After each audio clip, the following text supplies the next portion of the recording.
Good morning, everyone.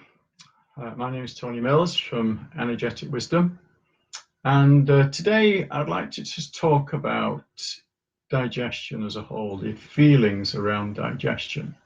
Now, we think of stomach, we think of bowel, and things like that. There's areas that we're actually forgetting, and that's way before we've eaten. Okay, and that is the mind. To actually think about food can make your stomach gurgle. You know, just thinking about any worry about food will begin to upset your whole system. The salivary glands can go when you're really hungry, thinking of certain things. The salivary glands, a lot to do with is breaking things down into little pieces, and it's to do with blocked energy in the brain, preventing this from happening. So we're forgetting very much about the mind and how just a thought can get everything gurgling, okay, or make you feel sick to the stomach. Just the thought, for the start, that's which creates a feeling. And we tend to forget that's before we've actually eaten anything. So when we get to chewing something, that can also affect us, because we can bite off more than we can chew, literally taking on too much. And the salivary glands again affect the digestion. So we haven't got down there to the stomach yet. Okay. The stomach is there to break things down, but if there's any kind of bad feelings, like worry, is very much to do with the stomach. And there's also a connection with the meridians. There's stomach and spleen. Spleen is obsessive worry. Okay, so that worry will churn things up. I don't know if you saw what was it called, the Fantastic Voyage, was it, where this person had a problem and they kind of reduced the size of these people and the little spaceship and went through the whole circulatory system and the digestive system, in which they were in this little spacecraft. They got to the stomach and they got stuck there. Okay, so the person operating on the host of this little spaceship got him to worry about something, and it churned up, and it got the spaceship moving out of the stomach. So this is how the thought and feeling can affect us so directly. Okay, there's very, very often a lot of anger around the stomach and a lot of worry, and you've heard the saying, "I just couldn't stomach it." Okay, it makes you feel sick to the stomach. You know, these are all feelings that literally affect the digestion. Now, we think of stomach and bowel. We also forget to aid the digestion. We have the liver and the gallbladder. Now, the liver is an amazing processing factory. Everything goes through the liver. So all the emotions go through there, right? And so very often there's any problems on the liver, the feelings are pretty heavy. You know, people who are depressed or suicidal, there'll be a big liver problem there, because they can't fight against pain or adversity, but they feel very angry, and they feel angry towards themselves, and that can affect the liver so much. They may put other people first, but there can be rage and anger there, and that affects the digestion, of course. And the gallbladder stores the bile from the liver, and so it stores the anger. It becomes rage, bitterness. But this is very often happens in people who are lovely people, and so it's stored and it's kept in, and it affects then you have gallstones, which are kind of solid little bits of bitterness, which is not the person. Because you're a lovely person, you keep that in. It's nice to see people coming up here. Hi, everyone. So you can see how contradictory this to a person who's very nice.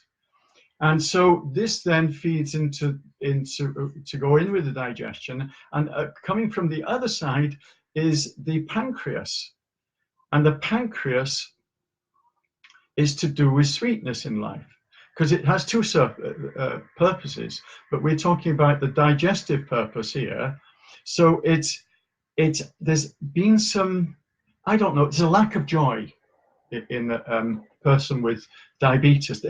In a childhood, there's been some lack of joy, and that is then fed into the digestive system. Now, what assimilates then is the small intestine. If you can't assimilate things, if you can't absorb things in life, then it's going to affect your digestion, and it can affect in different ways. The small intestine, it can be sorrow and sadness, a lack of joy, and that definitely affects you. And also there'll be you'll be worried if you worry about, say you've got a meeting, okay, and you're really worried about just giving a talk, so you just rush off to the loo and you have the runs. This is the small intestine, okay, because you can't assimilate. It's just too much. So you're thinking this is the food. This is very more important. These emotions are important. Of course, the food is important, but this emotion can override everything. That's the problem. Whatever, you can have the perfect food, all these feelings go through you, pow, they're gone, okay. And it's also because it's in a place of assimilation, it's blocking your learning experiences. That's the problem with the small intestine. Now then, the small intestine then feeds into the large intestine. Now, what we've got, one very important area here that people don't realize how much they're affected by it, and that's the ileocecal valve. This is a little valve. It's where they're near the appendix, but there's a little valve between the small and large intestine. Okay. Now then, if it allows the contents, small intestine out into the large intestine, closes up behind it because it doesn't want it all backing up again. Okay. Now, what happens if it sticks closed? Contents can't get out, poisons the system. What if it sticks open? Contents backs up, poisons the system. Now, the point with this is why this little valve is so important, because when your system's poisoned, it can affect all kinds of conditions. It can give you headaches, joint pain, nausea, tiredness, even slip disc syndrome, joint pain, all kinds of things like that, because your system is being poisoned. Okay. Now, the point is, there's a program that's causing this to open and close, like an eye or a camera. The program comes very often from down the mother's side, and it can be very often connected with the liver too. But what happens is you're literally poisoning yourself, okay? Emotionally poisoning oneself. And also, it's very difficult to let go of the past. So that connects up with the large intestine, we're letting go, okay? And it can be a deep hidden bitterness. Again, this is not a deep hidden bitter person, okay? It's a deep hidden bitterness very often because you're the opposite. You're a lovely person, but God, you're not going to share that one, or you're not going to upset someone else with that, although they upset you and cause the deep hidden bitterness.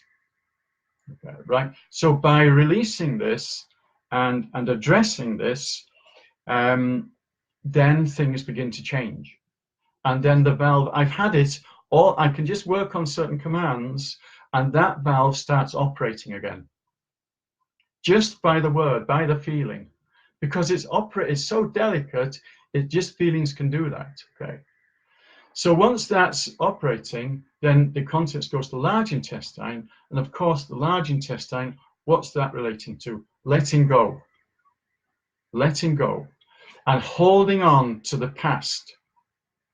And the stronger the feeling, the more you're going to get hold on. And the more you'll hide it, it's very much a hiding area here. And it's like, well, saying this is a lot of bullshit, as if you're full of shit. Well, really, this is how it works. It just, and this, all these feelings and words are just not appropriate, but you hang on to them. We keep on looking back at the past, what went wrong, instead of releasing it and begin to feel better about ourselves. So you can see how the feelings affect the whole system, right? And very often there's all kinds of things like worry, lack of joy, holding on, bitterness, which outwardly you may not see it in a person, because they're not, a lot of these things, you don't want to walk down the street saying it, but it's so important, and it can affect your whole system. And by addressing this, things begin to change, and you begin to appear in your true self, because this is what's being held back. Instead of living other people's programs that we've inherited very often from our parents, perhaps some other authority figure, and it can even come down the ancestral line. These feelings are so strong, it affects the whole system. And food is to be enjoyed. We also forget that. We eat food, well, because we should be eating this, and this is good for you and that is bad for you, but we've got to have joy in the food. And it's not joy in us, what's going through here. So just to give you, just a few points there and different aspects of that. I go in much deeper. If you look up energetic-wisdom.co.uk and look at my website, you'll see what I do. And I believe that things can change for everyone, and that's what we need. Going back to the large intestine, there may be a reluctance to change and can be stuck in the past. That the worst thing is to be stuck, because nothing's moving, there's no opportunity to change. Change is very important. And so we're talking now through the digestive system. It covers all aspects of our life. So thanks for those who came up here, and hello everyone. And I'll speak again. And really nice talking to you on this nice rainy day. So lots of love, everyone. Thank you. Bye.